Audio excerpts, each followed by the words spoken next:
Unconscious biases we carry, microaggressions we all carry.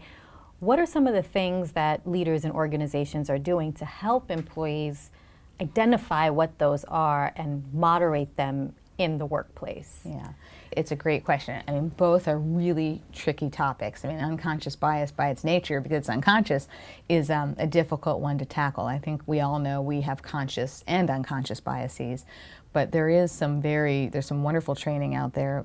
Professor Banaji at Harvard has done a ton of work in this space. We've leveraged a lot of her work as well as our own to help leaders go through an experience themselves where they start to see, oh my gosh, through exercise A, B, or C, I really have some biases I wasn't aware of. And so what we're trying to do now is mandate across the organization that everybody goes through unconscious bias in some way, shape, or form. And we do it in a soft mandating way because, again, as I mentioned to you earlier, we don't want to be a policy-driven function, but we want to be a culture-driven function. And so it's a soft mandate now that everybody's expected to go through that. So that training happens. Then what happens, which kind of builds off that model, is that we have training in place for microaggressions as well, particularly right now for our HR community, so they understand how to deal with that when people come forward with complaints, which are not so tangible all the time, right? It's a little harder to kind of put in place, I don't feel respected in my team, and it may not be so easy to describe, so we're trying to help people understand what microaggressions are, and again, these are these non-overt behaviors that make people feel devalued in a particular situation. So that training exists. And then, at the same time, to add to the whole story, getting back to the accountability factor, is that what we're trying to do around the bias piece in particular is to mandate, and here there's a mandatory exercise, a few things. So number one, you must have a diverse slate when you're hiring for a position in our company.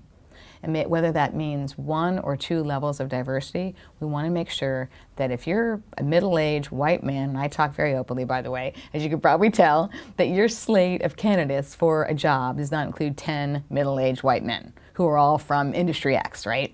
So we're actually monitoring that now. So diverse slates, and a lot of companies are doing that.